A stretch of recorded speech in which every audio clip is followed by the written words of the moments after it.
There we go. So welcome to the fall session of the Lifeboat Academy Stewardship Council meeting. And I am going to, hopefully I'm going to get the technology right.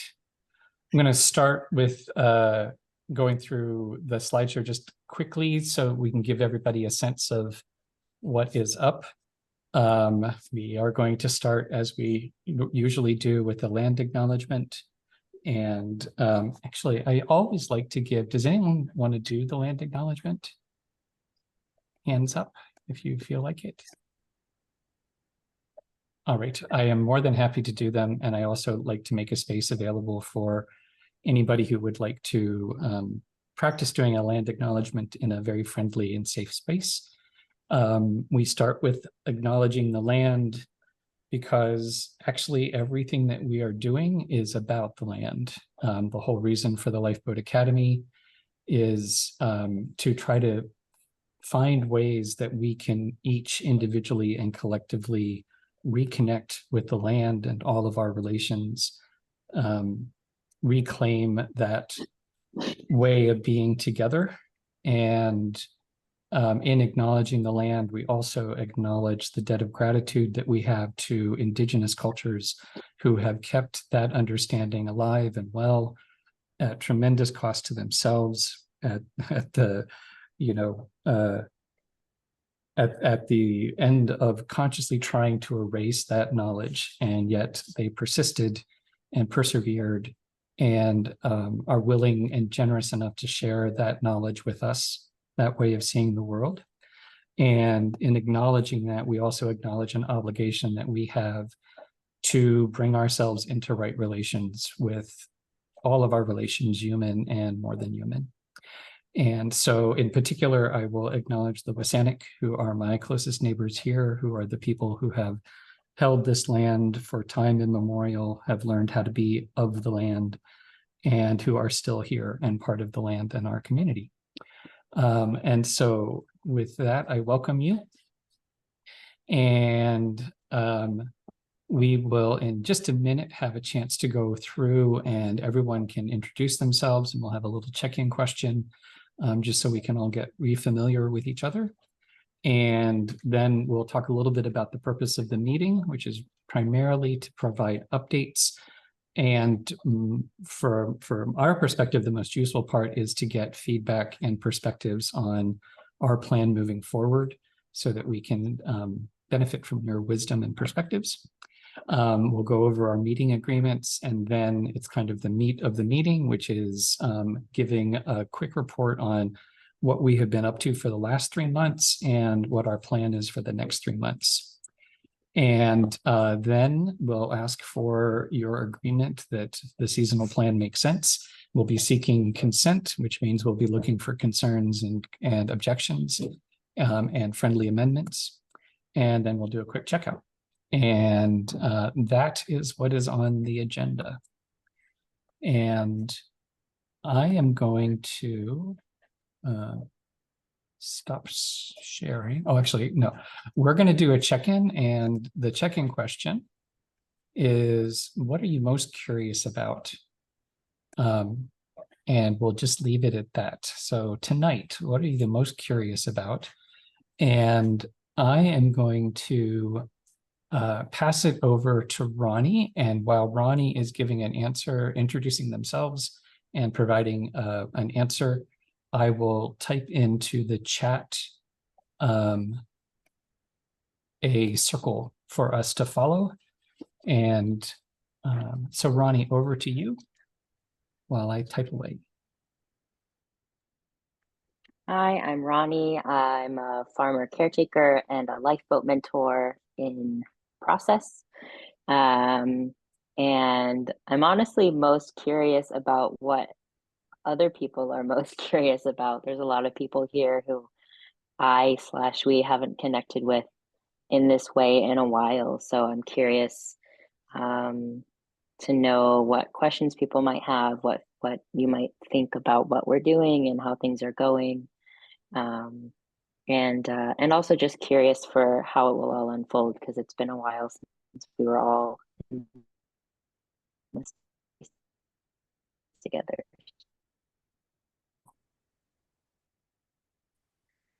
Stall, I'm still typing. Yeah, Actually, next up, being why here. don't you pass over to Hold on. Sandra? Pass to, nope, I feel really on the spot because I have to stall. No, pass over to Sandra. Okay. Um, Hi, everyone. okay, My name's Sandra. Sandra. Do you want to say anything else, Ronnie?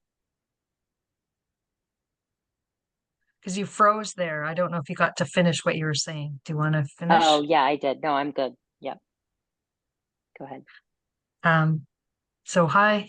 I am here on Sadeas, known as Pender, and I just arrived today. I came on my bicycle over on the ferry, and what a beautiful day, sunshine, fresh air, and so happy to be here and felt very welcomed and had a delicious meal. And I'm just curious about everything right now. And this is the first time to participate in a stewardship council meeting. So interested and curious to meet other people who are connected to this project. And I think that's all. On to the next person. That would be over to Roland. And so Yep. I'll just, the circle as I'm seeing it is Ronnie, Sandra, Roland, Claire, Jake, April, Bernie, Jen, Brooke, and then me. So over to you, Roland. Well, there, you have my name now. My name is Roland, and I'm on the Spalding Valley Road farm, which is on this planet. And I think I am most curious about getting a sense of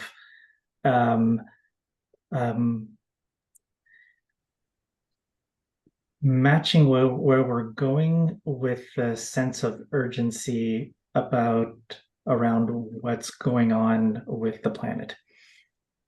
That's what I'm curious about, getting a sense of that. So the next person is, I'm handing it over to Claire. Hi, yeah, I'm in Victoria on the unceded lands of the Lekwungen and Wasanic speaking people. And I think what my curiosity is, it kind of follows with what Ronnie and Sandra were saying, is I think I'm most curious when I'm in a group of people, and I love hearing what's emerging and where others are at. And yeah, so that's me. And who am I passing on to? I didn't check. Jake. Jake.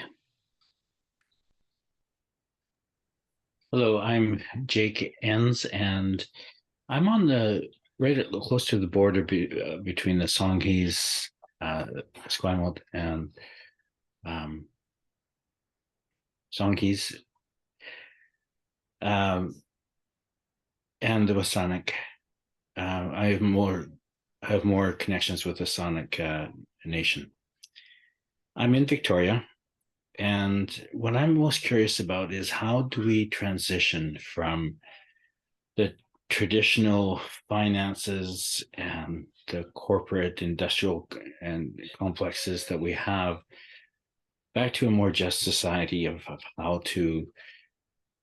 how everyone can thrive and everyone can be surrounded by nature and beauty. I'm going to pass it on now to April. Thanks, Jake. April Struthers.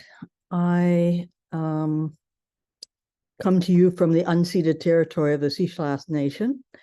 I live near to Seychelles on the Sunshine Coast, and I am a free-ranging consultant and facilitator for Lifeboat Academy stuff, amongst other things. I'm curious about about how the role of Stewardship Council will work. And I have to say, it's nice to see all your faces and get a sense of being amongst and belonging in a group, some people whom I know very well and some of whom I've maybe met once or twice, but don't know anything about. So I'm happy to be immersed in that, curious about people and curious about the updates. And I'm going to pass on to Bernie. Hello, all. I'm engaged in a similar vision to the Lifeboat Academy on a piece of land here on Quadra Island. We chose Quadra Island because of the obvious community of mutual care and celebration and so on. It's a very feels like a old-fashioned hometown sort of thing, and there's a lot of kind of all of the attributes of civil society here. So it's a good foundation for even though most people don't want to talk about the collapse coming on, their heart is in community. So I mean, you can't get better than that, really. So my curiosity, actually, I wrote something this morning to a similar group in the U.S. and how is it that through all these crazy time that we're in, with the middle class becoming less and less capable of finding funding to do things, and then all these climate emergencies and all, so the writing is on the wall. I mean, you have to be asleep for it not to be on the wall, and yet so many people are wringing their hands and not acting. So I'm curious about that inability to act. I know so many people who are quite awake to the climate situation and quite awake to the problem with housing in British Columbia, and quite awake to the problem with food system, the excessive long.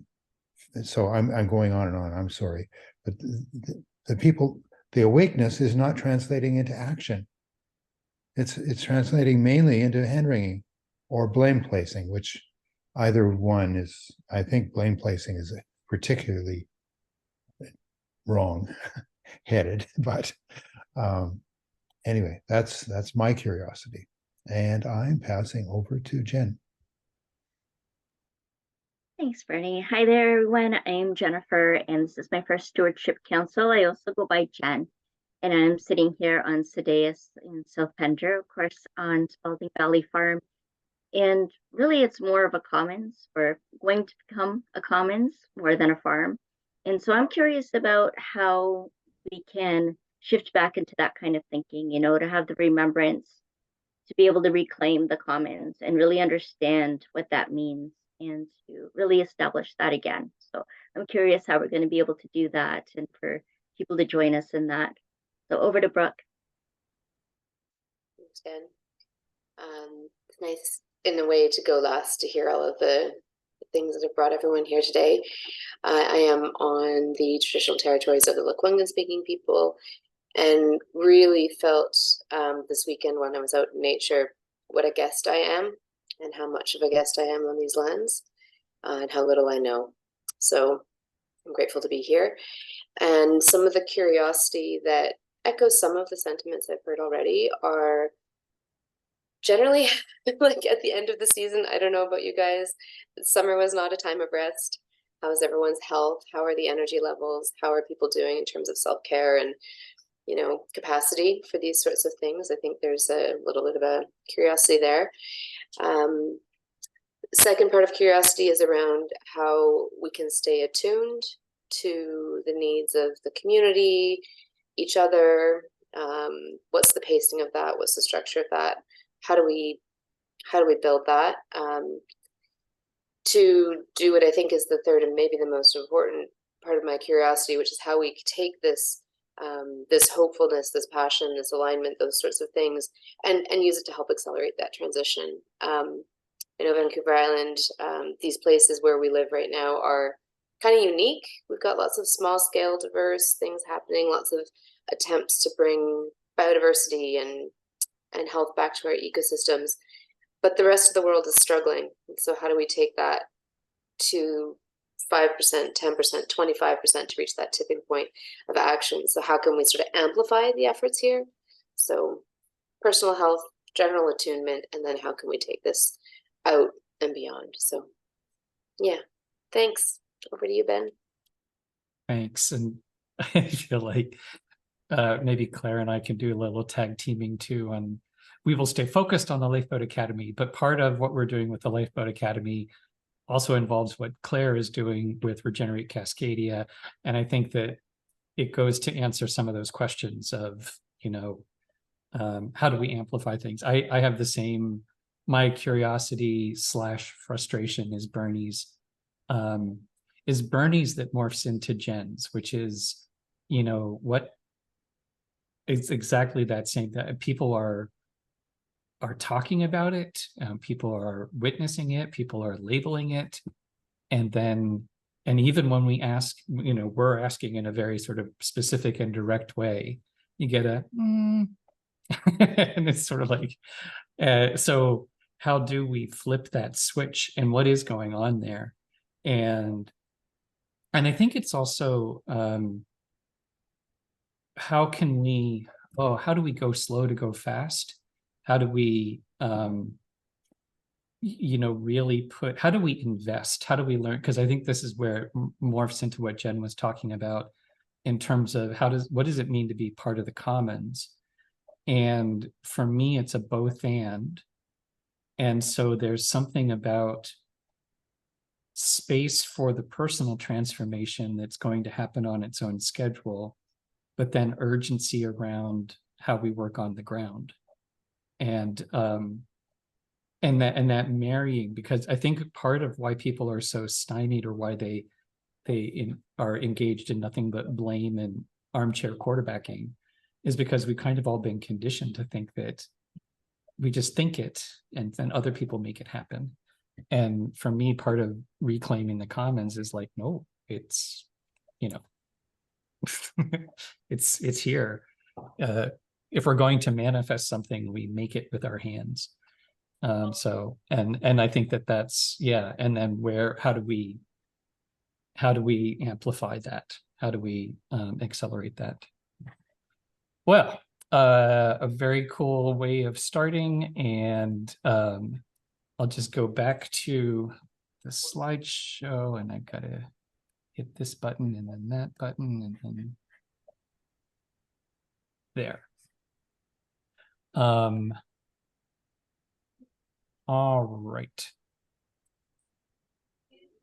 So we want to make sure that we're all on the same page. And so we want to start with the highest level, which is we come together in the spirit of the blind ones and the elephant. And I can't see everyone's pictures now while I'm sharing screen, but I'm fairly confident that everyone here knows the story of the blind ones and the elephant.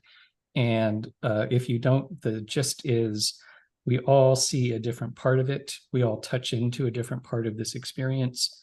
And we can either waste our time arguing about which is the right part, or we can realize that it's all connected, and we can try to talk together, communicate with each other, and get a better picture of what that elephant looks like. Knowing that we're always going to be limited, and none of us will ever be able to see the whole picture. And that's why we need to work together. And we also come together under the principles of sociocracy, which are really, for me, is just a shorthand. There's no sense of trademarking. It's really, how do we work together in such a way that we can all benefit, we can work towards our mutual benefit, where everyone has a chance to show up and be able to contribute what they can contribute and take what they need. And we want to make sure that we put that into practice so that it's not just a lofty ideal. And so we also want to be clear on, as we are having this conversation together, we want to make sure that we create the space that everyone needs to be able to fully show up and participate.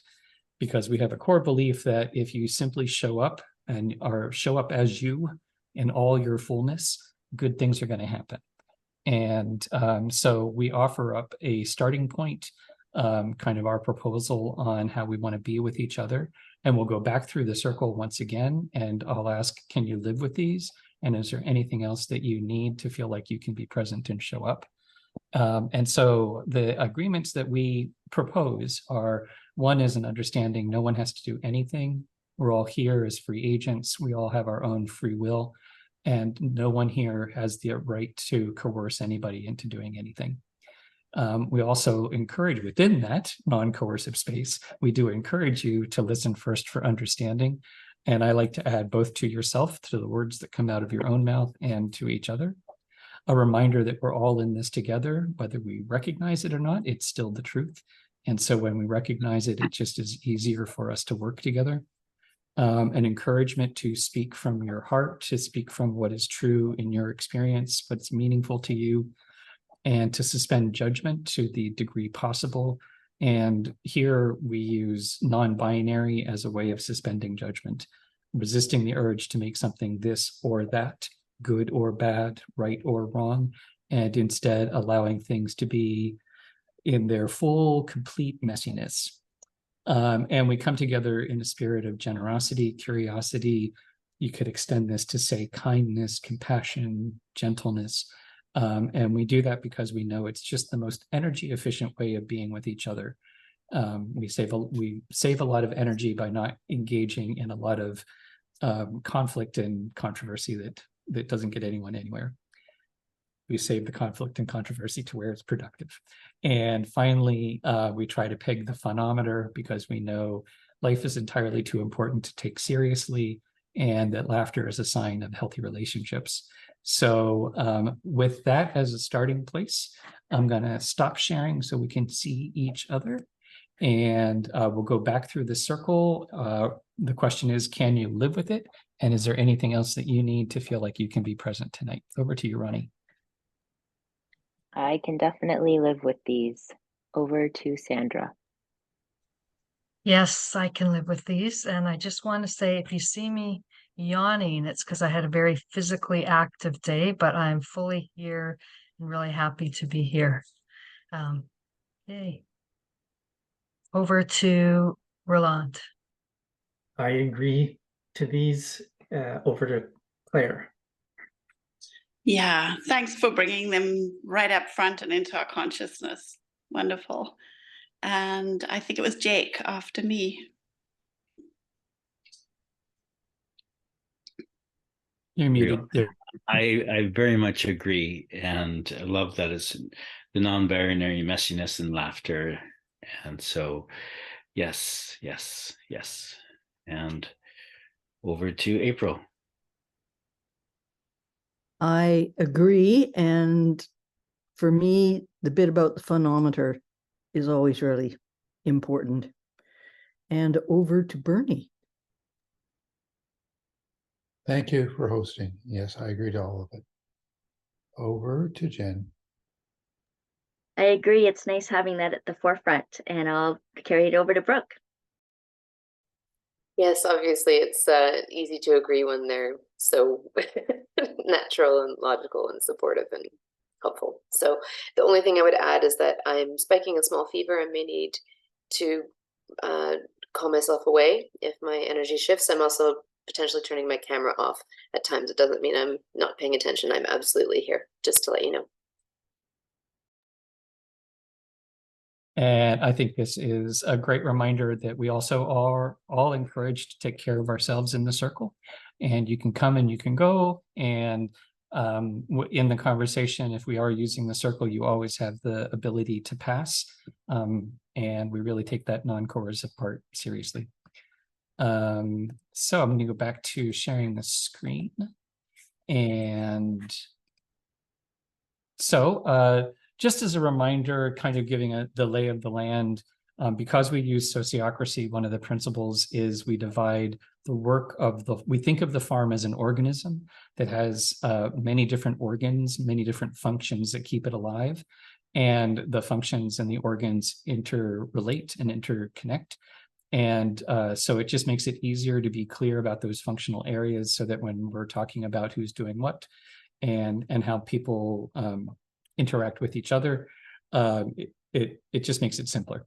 And so the functional areas that we have generally, the brown ones over here in the bottom left-hand corner are some of the more administrative functions on the farm. So finance and fundraising, facilitation, the process stuff, and relations, how we communicate inside and outside.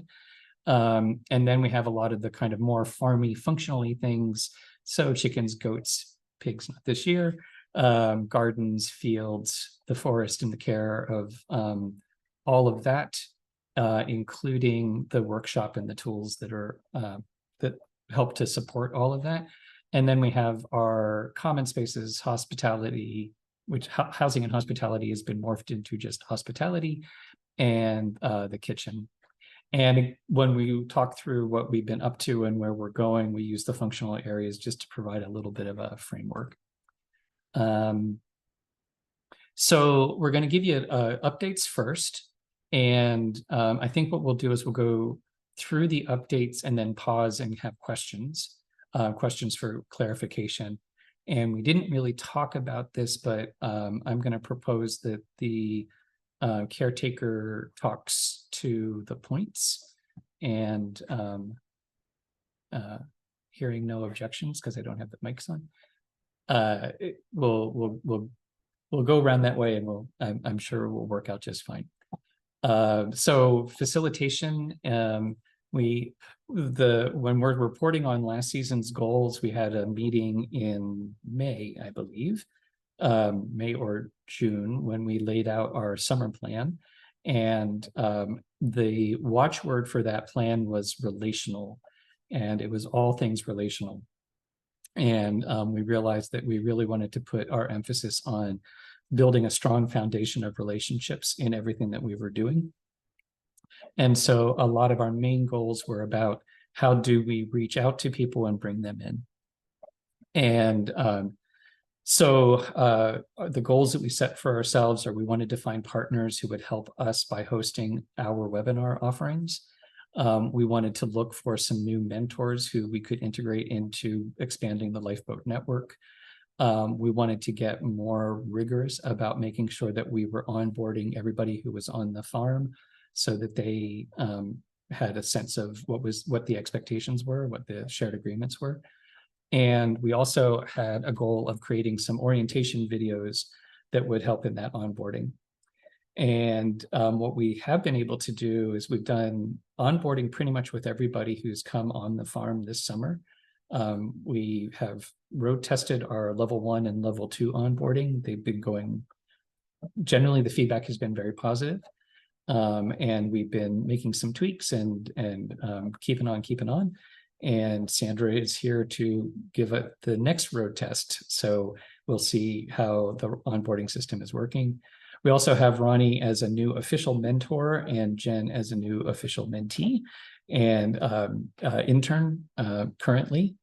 And we also have been starting to do work with several small teams and different organizations. I'm going to say probably, depending on how you slice it, 5 different teams that we've been sort of testing out some of the system on. And we also have had a growing relationship with both the Cascadia Department of the Bioregion, Earth Regenerators, the Design School for Earth Regeneration, and Claire's project, the Regenerate Cascadia. There's a really complex Venn diagram of the ways in which these things all overlap. But the short form is Regenerate Cascadia Cascadia is bringing together a network of people that we consider lifeboat builders.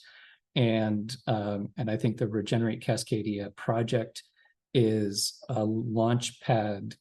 We've kind of fallen into a launch pad of bringing together exactly the kinds of people and communities that we were hoping to. And it's giving us an opportunity to provide some of these supports in ways that Claire can talk to, but seem like they are being helpful and are being well received. So we are very excited about the possibilities of that. There's been a lot of development already in terms of the relationships that have started, and there's more directions in which that could go. And I guess that's me too, finance and fundraising. So our goals last season were to get the bylaws ready, the articles of incorporation, to make sure that whatever investment interest we had was portable, since we're still not sure 100% if we'll be able to secure this property. So we wanted to make sure that any work that we were doing was bringing people on board for the long haul. And we also wanted to develop some short-term contingency money, because we've got because of our extended timelines, we have extended expenses, and the income isn't coming in. So we've also been trying to figure out how we can fill some of those gaps.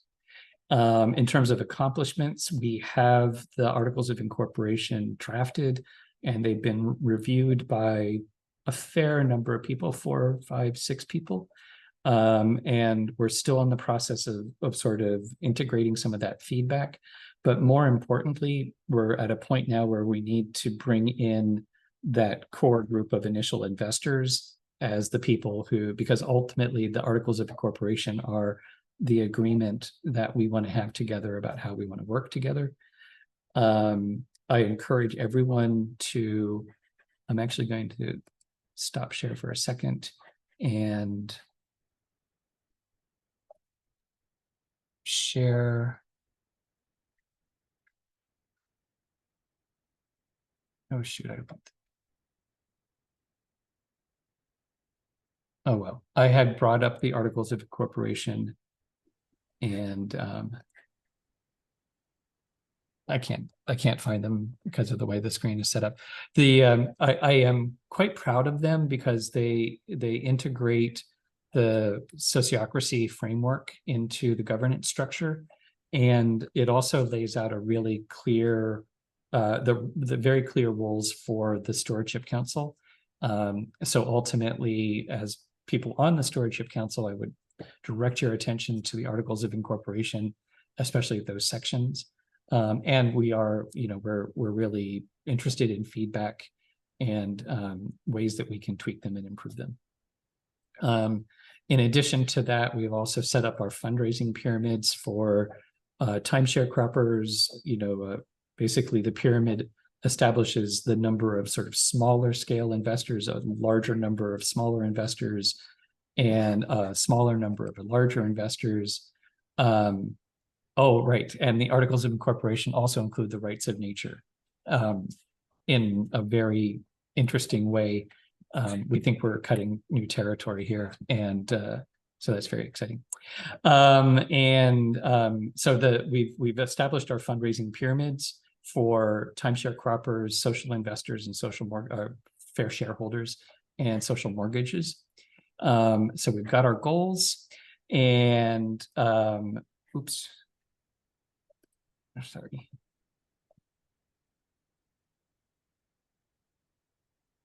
And we've also done a lot of work actually trying to fill those pyramids. So we've been gathering letters of intent for people that are committed. And we've implemented a pretty sophisticated, it's called a CRM, a customer relationship management system. And so we can actually track when we have leads. We've been getting a significant number of leads. We've been able to follow them up, and they are giving us more leads. So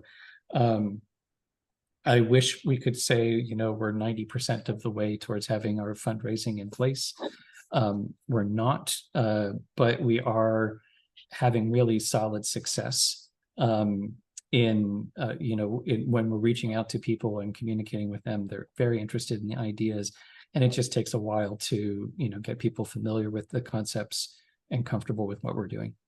And we also have successfully negotiated what we hope is our final extension on the purchase agreement. We have until October 31st to do final subject removal, and the closing date is January 8th, and hopefully that will work. And I think we'll wait till, actually, maybe we should do it as we go. Trying to find the balance between getting feedback as we go and saving it up.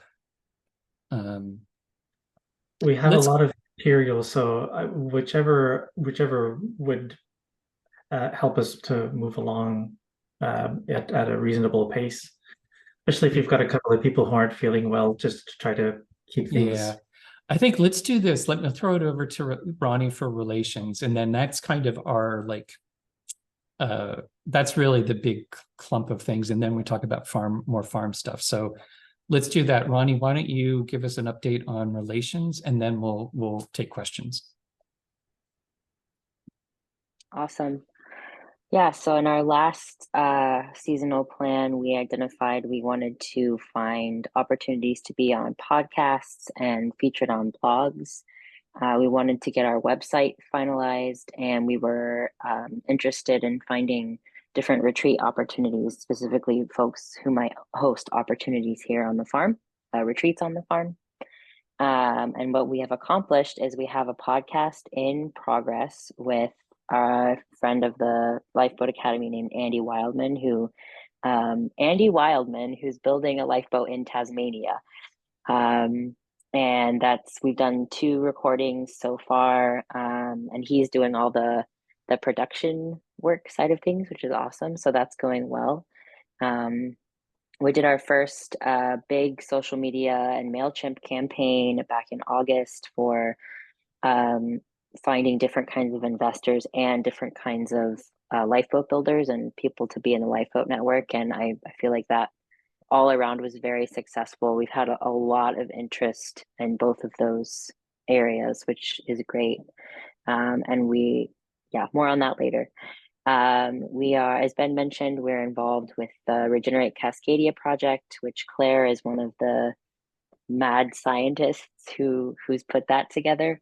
Ben is now officially on their scaffolding team and is helping out to coordinate logistics for all the different projects and the sites on the activation tour, which is happening next month.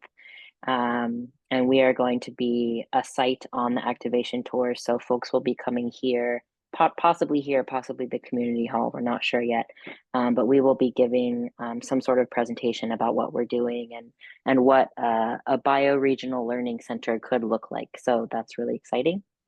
Our site map is very nearly done, and it looks really, really cute. I'm really excited for everyone in our circles to get to see it. But there's lots of cool graphics about what the farm looks like and what our future plans are, as well as lots of like little call outs. There's all this different information about the different aspects of the farm. Our website is still in progress. Our website designer is doing it all pro bono, which we're very, very grateful for. And he also has a full life and other things going on. So we're still coordinating how to get the website done, but we're hoping in the next month or so that will all come together. And yeah. And the website is like at the 90% done place, which is okay, David, just hit the switch. Just turn the switch. Anyhow, so yeah, comments, feedback, questions, anything open to any of those things. Bernie?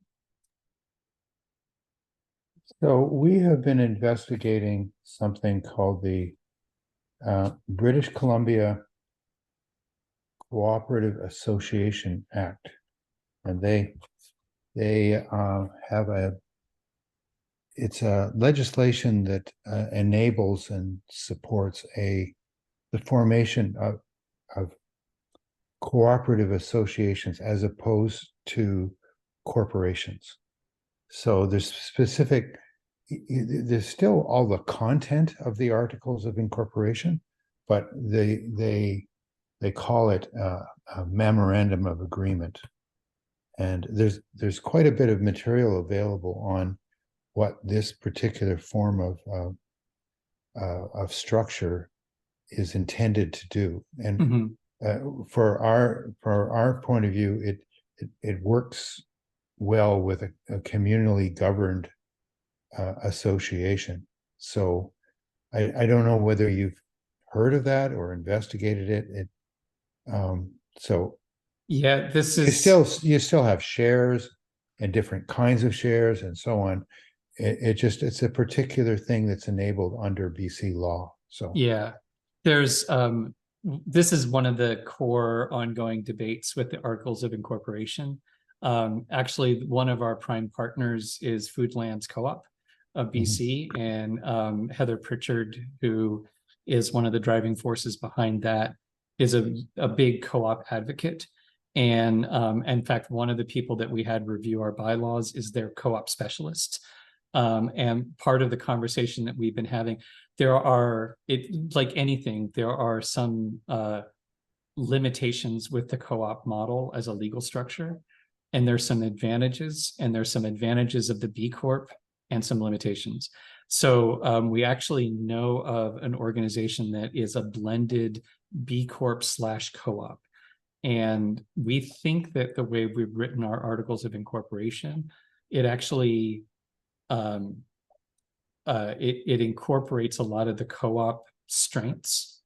And that's when we put together our Articles of Incorporation, we pulled from Foodlands Co-op from their structure, and we pulled out some of the sections from theirs, and we pulled out some governance structure from Sociocracy, and we pulled out some B Corp stuff. So it's this real mashup. And one of the questions right now is, ultimately, is it better to file as a co-op that has a B Corp additive, or is it better to file as a B Corp that has a co-op additive? And so it's an ongoing debate, and it's a good question. And we agree, there's a lot of good stuff in co-ops, and we're trying to figure out how, and in particular, we would be called a community services co-op is the particular subcategory. Claire? Yeah, I just wanted to say, first of all, I'm so excited about everything you've done, everything you've just presented, the whole vision. I think your particular capacities of what you're bringing and just the navigating of that. In fact, I think you're going to be like the go-to people for navigating these structures too. But I just wanted to say, I have heard about, I think that there were some faith communities on some of the islands. And, I'm trying to remember who the person was going to send me contact information, and I didn't get it from them. But I just wanted to kind of flag it, because there are some faith communities who are really kind of tipping over into knowing that they need ecological connection, and really sort of really going back to the roots of where their faith came from, and getting away from the ideology and the dogma and what have you. And I've noticed just personally in what I've been looking at in Victoria, some of the most organized, most brilliantly connected in terms of Indigenous relationships and but community. They are one of the few places where they've actually got intact communities, imperfect as it is. It's very hard to find groups of people that work as communities, and faith communities do. So I just wanted to kind of flag that, and to say that there are some of these groups on the islands, and as they were describing the vision, what they're trying to do, it's like, oh, that sounds like the Lifeboat Academy. And so it's like, okay, how do we connect you guys? Because they were doing some phenomenal things, including the kind of funding that they were starting to attract, but they didn't have quite the background that you're, like the capacity in terms of governance and the structure that you do. And so I just sort of like, again and again, it's like, you guys need to be talking to each other. So I will try and remember who the group was, but I just wanted to bring it up. But just that there are a few groups, but it was particularly in the faith communities that was happening. And I'm not talking about the kind of like cult-like, I'm sorry, I do think about it as cult, and I'm sorry if I'm offending anybody, but if you're not, if ideology and those people who are really open and questioning are the ones that I think is who I'm talking about. And there's a lot more people. So, yeah. Yeah, I think that we have a joke. We were joking the other day about Lifeboat Academy, come for the food, stay for the cult. So, and we talk a lot too about there is this overlap around like what we're talking about and spiritual practice and all that. So I just right. wanted to plug really quick in Jake. response to what you shared, Claire, about you need to be talking to each other. We now have weekly office hours, actually weekday office hours. Every single weekday, we have an hour and a half set aside for folks to come on Zoom and talk to us, ask questions, learn about what we're doing. It's a really great relational tool. So we're not having to constantly schedule meetings with everyone, but people can just come and be together in a space with us. So please invite folks that you know to those. I think that's a really quick, efficient way to connect. And thank you. Anyone else want to comment on this? Just to say, it's always incredible how much work happens that we're not seeing. And when you get it all together on just a few slides like that, it's really lovely to see. So thank you for all of your hard work to keep pushing this and keeping it moving and all those things. So, and I've got about another 5 or 10 minutes left in me. Well, and then cool. And I think, do we have any other questions or comments at this point? And we can jump back in. And I think we're probably 5 to 10 minutes from being done with all of the, at least with the updates. And I think we're kind of foreshadowing what the next steps are because they grow pretty naturally out of what we're talking about. So general farm goals, actually, I will just take this one because we don't really have a farm caretaker. This is actually, we had some high level goals about, we know we wanted to increase our team. And or in the spring, we thought, well, it's springtime. We really wanted to push and try to get some farmers interested. And we couldn't get anyone to answer an email. And we kind of thought, okay, we're going to put that on the back burner. We're going to work on this other stuff and look for investors and partners who know farmers, and we'll figure this out later. And then, well, actually, with our August outreach, we have connections, friends of friends, some of whom are in the room right now, who are coming forward, who are just the perfect kind of farmer caretakers that we're looking for. And we now have a situation where we may have an abundance of riches. So we've got some really cool, we're very excited about the people who showed up and the potential that is there. And we also have had several successful woofer experiences where people have come, and our onboarding has been, I think, really effective in our organizing structure. And Roland, do you want to take this one? Sure, I'm going to do it quickly. There's not very much to say. The chickens are doing good. The goats, we wanted to do day paddocks. That didn't really happen, so they've been having a good time sort of doing a lot of off-roading, foraging in the forest here. We've got a little garden just to keep us entertained and keep our hands in the ground. And Ben and associates have been doing a great job limbing up trees for fire safety and clearing trails to make it easier to enjoy the forest. And that's it. Done. Good. And then Ronnie, over to you for hospitality.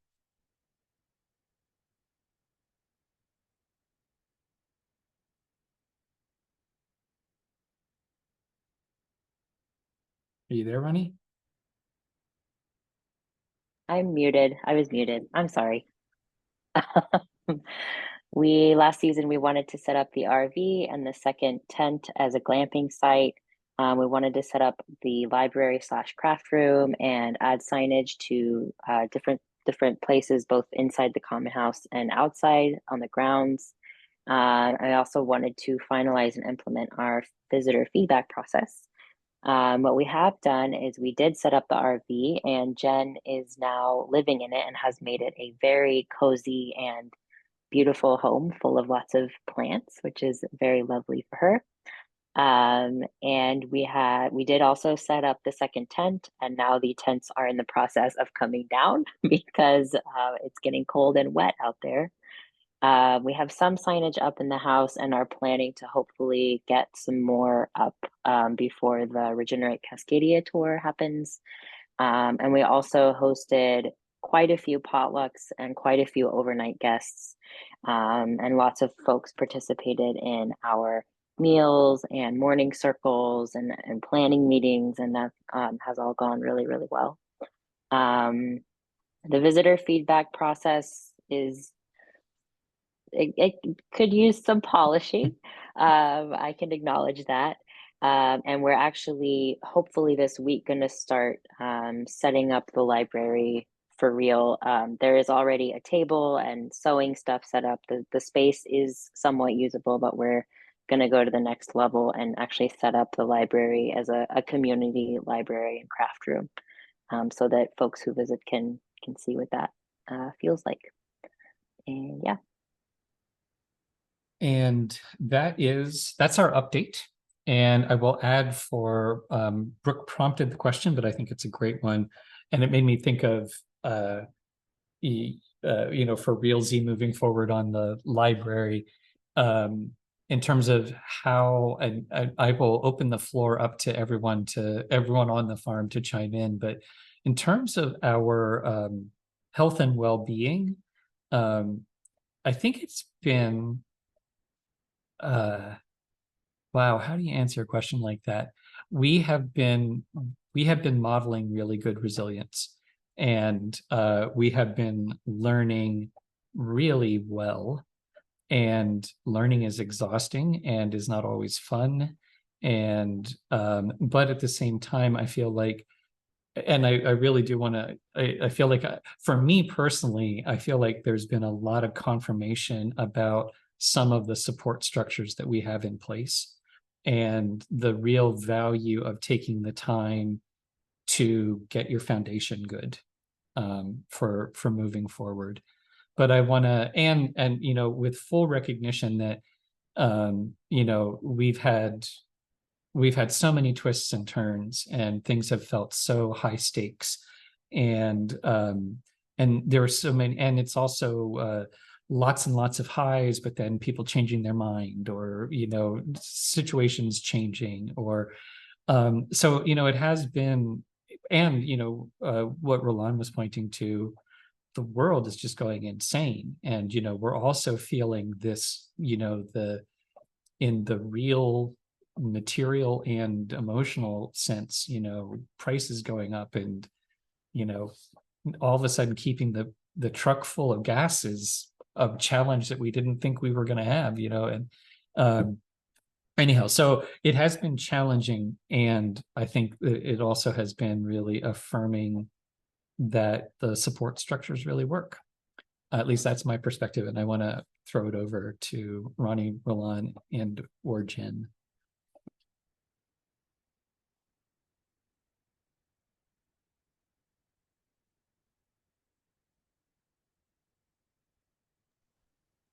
Well, and these kinds of questions are really interesting, and I think that they actually require sitting down with a bottle of wine and having a good chat. There's all sorts of different aspects to it, and even answering it depends on the time of day and what's just happened. I think one of the watchwords or phrases that I've been holding close is also and neither. That there's no one answer to things, that there's multiple influences to anything that happens. So there's my non-answer to your question, and I hope that it actually sparks some curiosity, and I'm looking forward to a bottle of wine. Ronnie or Jen? I think just ditto all of that. And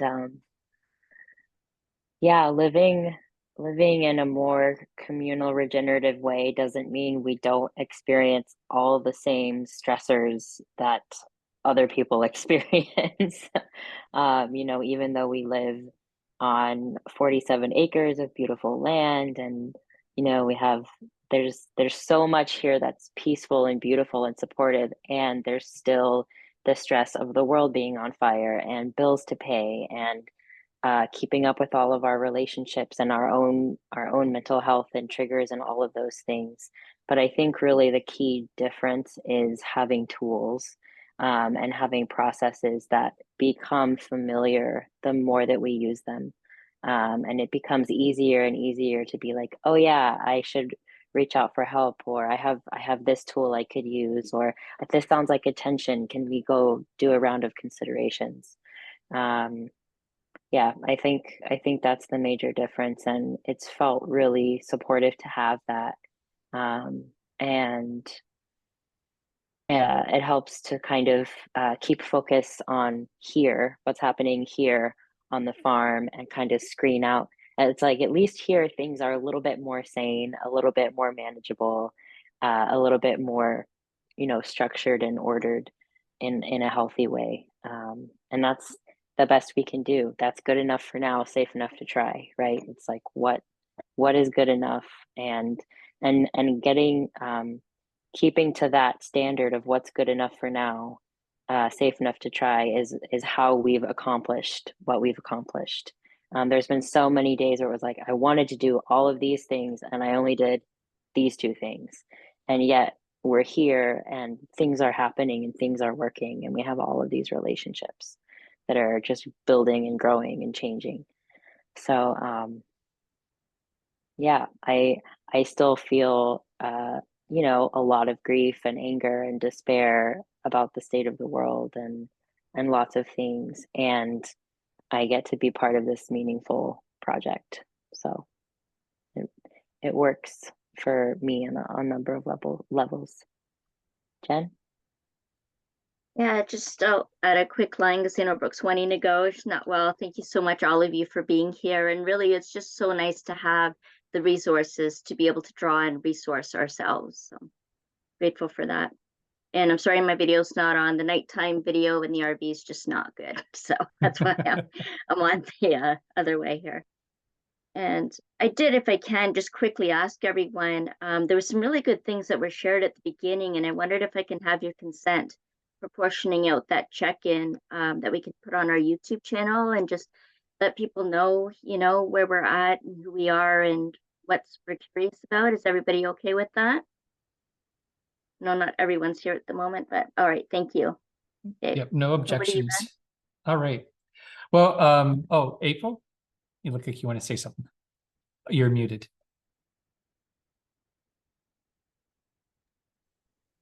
As an outside but consistent observer of this project from very early on, I just want to say, and I've said this before, that what I see reflected is following the process and it's working, and the ability to go back to first principles and the sociocracy process of why we're doing what we're doing, or why you're doing what you're doing, really underpins the resiliency and the ability to go slow, to go fast. Because when you go slow, you also feel more. And so being able to manage those feelings and manage the ups and downs within that and still go slow, it's a very good trick. Thanks. Over to you, Claire. Yeah, well, a couple of things. As I was listening to you telling these stories, because they are stories, but they're really testimonies of doing the work. I love what you said, April. It made me think of a couple of things. At the Design School for Generating Earth, they've got something that has been just so useful, is they call it daily check-ins. And so the core leadership team, each of them does an update, like a 2 or 3 minute video every day. And we've decided to pace it a little bit more. I'm not quite sure if they've decided to do it every day or just 5 days a week, something like that. Anyway, it doesn't matter. But what it does, it's kind of to give a little bit of insight into some part of what's going on, because there is so much going on. But I am sort of thinking, what you're doing is what so many people are really interested in, and you're doing it so well that it would be amazing to. I don't know if you've joined the design school, right? Yeah. Mm-hmm. Is actually getting a space for the Lifeboat Academy and posting regular videos that kind of give people like 2 or 3 minutes, not more than that, just to kind of do exactly the storytelling, because I think you would find that your story resonates. It would be getting out, and I think, you know, just even having those then can also go into your social media, can be repurposed in all kinds of other places, and especially with the Regenerate Cascadia tour coming up. So that was the one thing, and the other was that I posted in the chat the YouTube videos. That was actually a bi-regional update, slightly longer than they usually do it, but it's because they're the people who did like what we're doing for Cascadia, they had done in the Colorado River Basin from the headwaters to the Sea of Cortez. And they've collected all of those landscape leaders that kind of were part of those that were organizing in their own communities. They're on a retreat right now. This is their last day. And so this is a tiny little bit of an update of what they're starting to discuss. So it's kind of the next stage of coming together. And I have to admit, first of all, I just wanted to share it because I think it's just brilliantly exciting. But the other is, it's like, oh my gosh, you've got the most amazing place to have that retreat when we get to that. And also thinking about a bi-regional learning center. And I think I love that. So I wanted to throw those things in.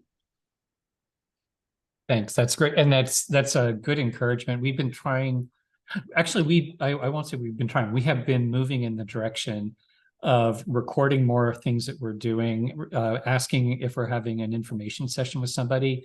Is it okay? You know, we know if they're asking us questions, other people probably have similar questions. So how do we record those as snapshots and get them put up to our help desk, which is something we'll talk about in a second when we talk about the plan.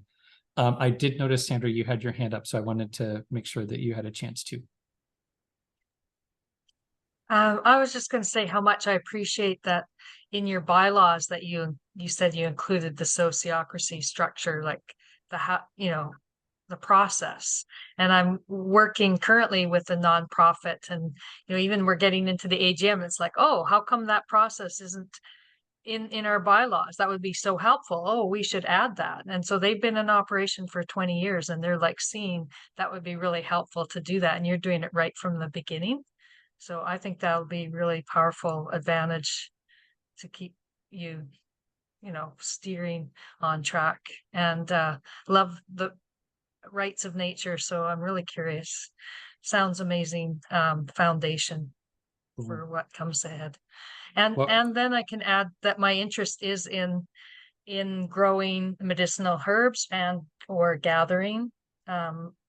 And I have a lot of connections and interest and possibilities. The Medicinal Herb Guild, I'm really excited about, just waiting to see as things become more solid about, what next steps or what to start in the spring. And I have some ideas, but we could talk more. I just thought I'd mention that in the circle in case others are interested in talking about self-care and access to herbal medicine and healing with nature.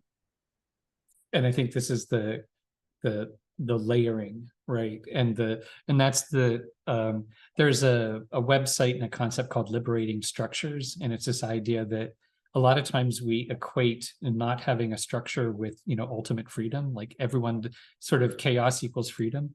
And definitely what we're trying to do is, what are the structures that give enough shape that it can channel and integrate.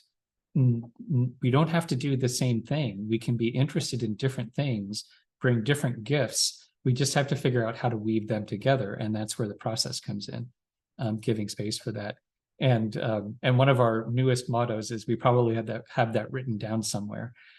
So definitely part of our transparency is trying to get things documented, but then the second line of challenge is how to make sure that you can actually access the things that you've written down and remember when they're actually useful.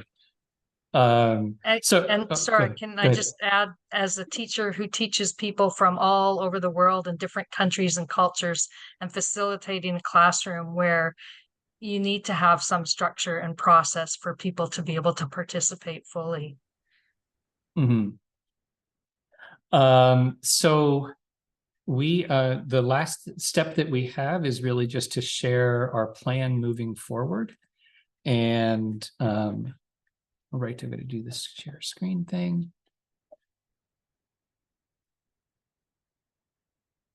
So we gather our plan. We use a software called Asana, which is a project management software. And we gather our plan into what we call a roadmap. And at the high level, our roadmap has these 4 areas that we're focusing on. And this is our plan for the next 3 months, 3.5, 4 months, which gets us through past our subject removal and hopefully at the point where we should know that we are able to purchase the farm and are in the process of doing that last bit. So we know we need to keep on with our outreach. We need to keep on doing the fundraising so that we can purchase the farm. And this is kind of tying into the last comment I made, is we just have a lot of work keeping our resources clean, refined, and available. And then we also have to keep the farm up and running. So in terms of outreach, we want to be hosting info sessions actually, we are looking for people who would host info sessions with their communities and allow us to talk to them. So Green Muse, for example, Sandra's family herbal apothecary is a group that we are hoping to partner with, where we can come and talk to your people in Victoria about what having a timeshare might be like, or the relationship between Green Muse and this property. So that's one of the things that we're working on, is how do we schedule and promote them. We have the materials, we just have to kind of get the opportunities set. We also, we're dropping like flies. I'm trying to get through as quick as possible. Night, Bernie. We also have the Regenerate Cascadia project that we're working on, and that includes both us providing some support for the tour around logistics and planning and making sure that everything is kind of lining up as we go. And then also us being a stop on the tour and getting ready for that. And that includes doing some physical work around the farm, making sure that we can kind of present the land in a really positive way. And then the last step of the Regenerate Cascadia is the summit in November. So also thinking through where we have opportunities to be presenting at that summit. And so what can we be presenting about the Lifeboat Academy to, our people who are going to be gathered through Regenerate Cascadia. The next thing is we also know that we want to repurpose. Basically, there was a lot of heavy lifting for the August outreach phase because we had to produce a whole bunch of materials and figure out what the languaging was and the images and how that was all going to work. And now we have those materials that are basically ready to go. So the next phase is figuring out how do we repurpose them and kind of do subsequent waves of outreach to get beyond, to keep working with the people who are interested now and get a little bit further. And then we have to continue work with the podcast, getting those refined. And we actually have 2 different tracks that we're working on. But basically that's in a kind of keeping on place. And then we also have the work that we need to do to purchase the farm. So we need to finalize the articles of incorporation. At this point, that's really about integrating a lot of the comments and getting other people's feedback. And we also are going to be working to get more letters of support. We already have a fair number of them, and we're gonna we have other people who are offering them.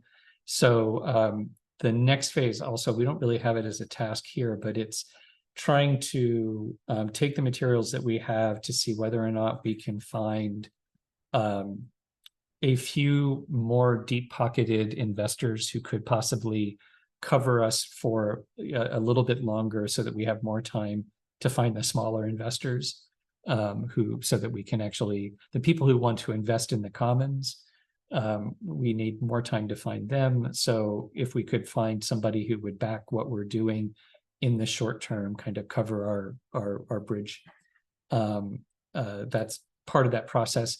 And then with the CRM, it's about maintaining those relationships, following up on leads, getting more leads, and doing that kind of work.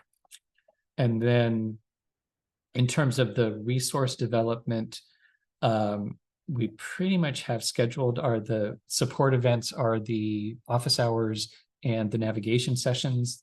Those are scheduled now. Office hours 5 days a week, and navigation sessions on Tuesday night or Wednesday morning, alternating every other week. And then making sure that all of our materials, all of our help desk materials, all of the how-to stuff is available and easy to access. And of course, getting the pesky website up and running. And then in terms of farmy stuff, really it's about keep on keeping on with the work with the animals, and also the physical prep for getting ready for the Regenerate Cascadia tour. So keeping the goats and the chickens healthy and in the right places, and transitioning the gardens, getting them ready for the winter, and starting to see what we can continue over the winter. And I believe that is about that. So let's see if I can get most of it on the screen there. And actually, I'm going to stop share so that I can see faces. And so at this point, are there any, first of all, to people on the farm, is there anything that I'm missing? Anything else that you'd like to add? Hearing none. Then questions or comments?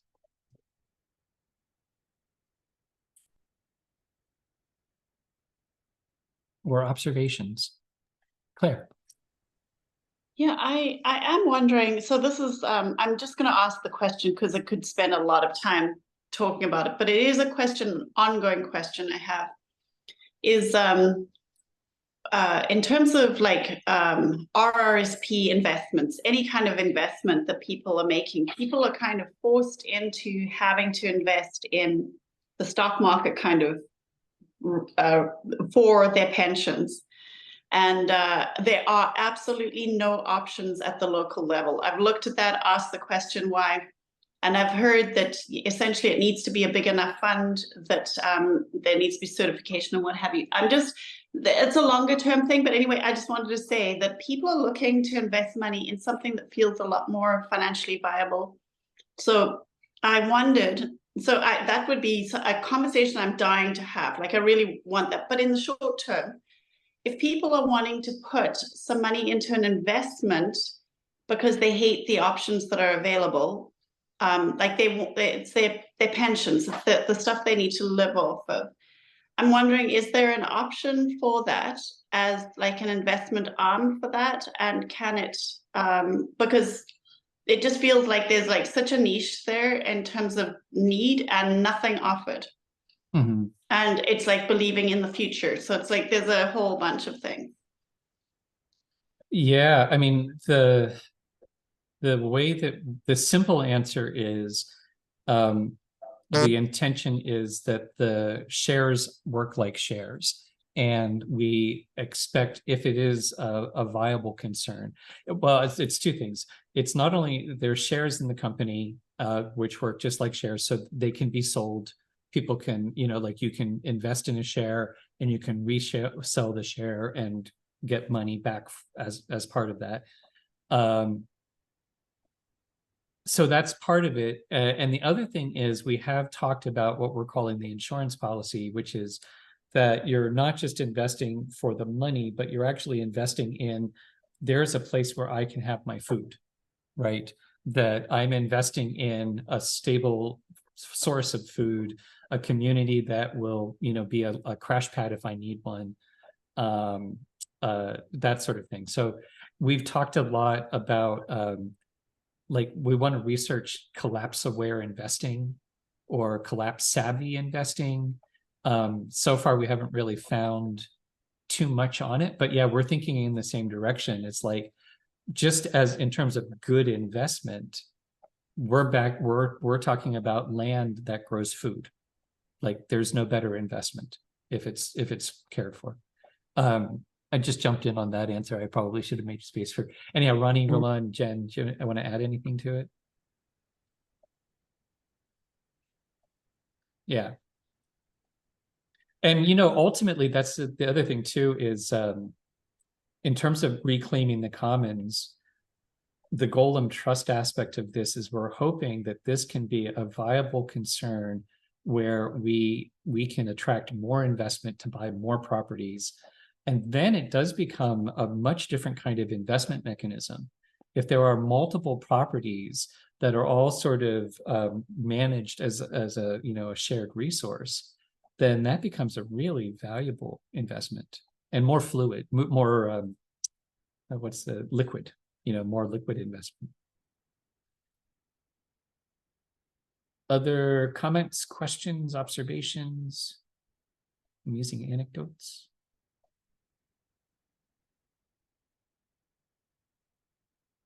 Oh dear. Now I want to go. We just had, we may have some exciting farm activity right now. So anyhow, over to you, Sandra. I just add something. If you mentioned that you're interested in people who would hold events here or retreats, and in terms of presenting, I'm wondering if you already have materials and options about like how to present that to someone who's interested. And actually the guest who I invited here a week from now, that's what I'm hoping. She might be someone who would like to come back year after year, a few times a year, and has a community of following, and she no longer has the land she used to work on. And she does healing work in relationship with the land, and might be a really good fit. But in terms of, are you ready to like present that, and are there materials for that? I think the short answer is we jumped the gun with that, thinking that was an early offering. We're still very open to the idea, and we're also really open to bringing on people who might want to help that develop over time. But we just recognize we don't really have the infrastructure yet to be able to host the events. I mean, we could do all sorts of sort of small, we could be creative, like people could find other housing on the island and use the space. Or if it's summer, then, we have options, but we just recognize that we need to kind of proof out some of the basic infrastructure first. So we're still very interested in it. I'm thinking of presenting it as something long-term that we wouldn't host any event this year. It would be for next year.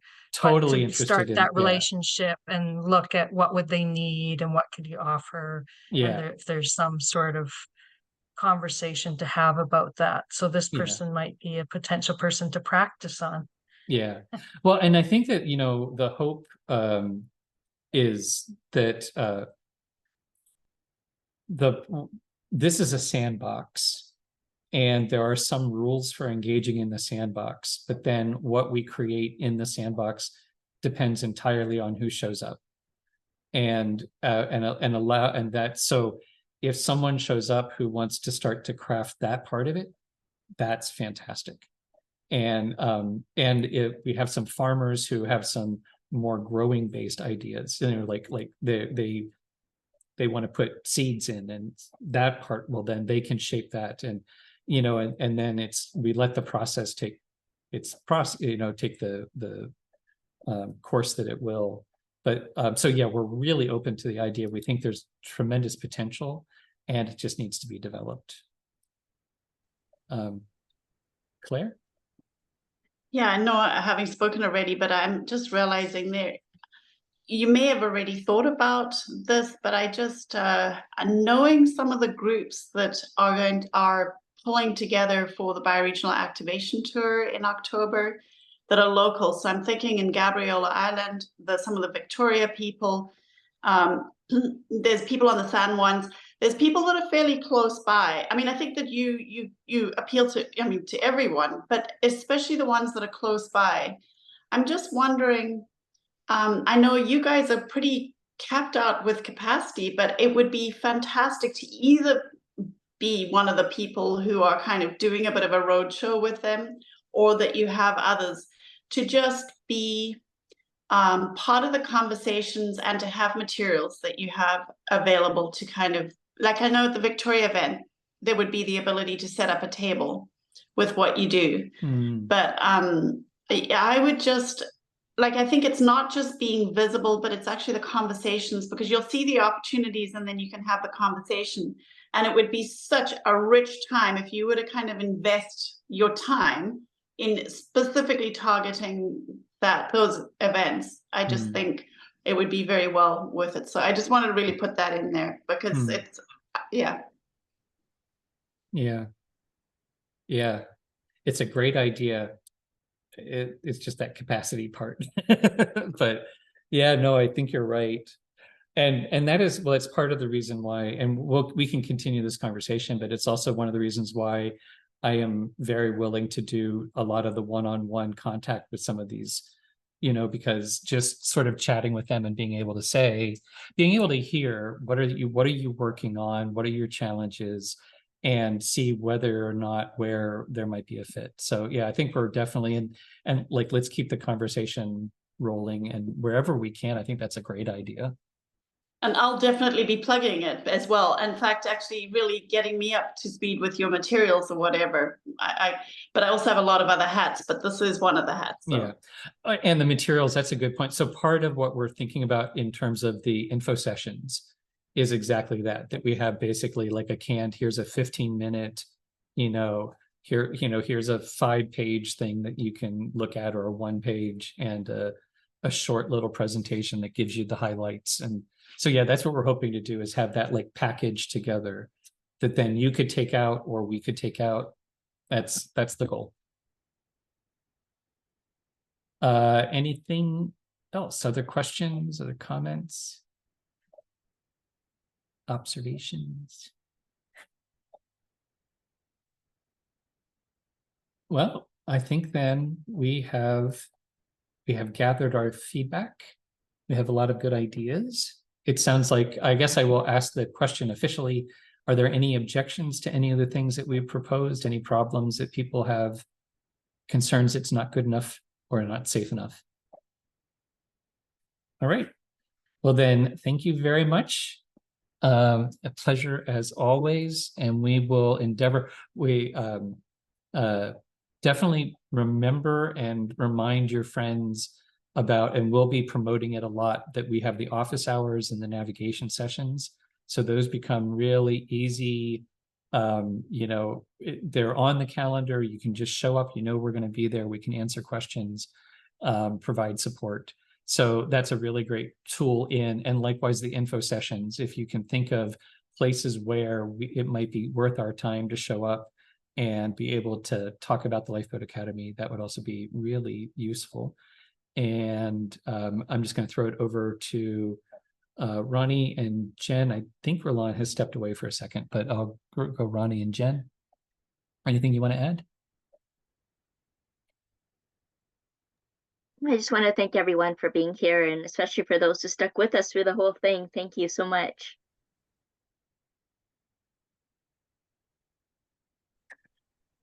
Yeah, I think we've covered everything. We definitely covered a lot in less than an hour and a half, so that's pretty impressive. Ditto to the office hours and navigation sessions. I think those are the best ways to connect with us. And also the navigation sessions are a way for folks to get a taste of how we work and the tools, the kinds of tools that we use, and a chance to get to meet other lifeboat builders, other people that you wouldn't normally get to meet. So yeah, that's all I got. Over to you, Roland, if you want to, any last words for the good of the cause. Good night, everyone. Take care. And April, do you have anything that you want to add? All right. Well, thank you all, and keep the faith and keep in the loop, and we'll talk to you soon. Bye. Thank you. Bye-bye. Bye.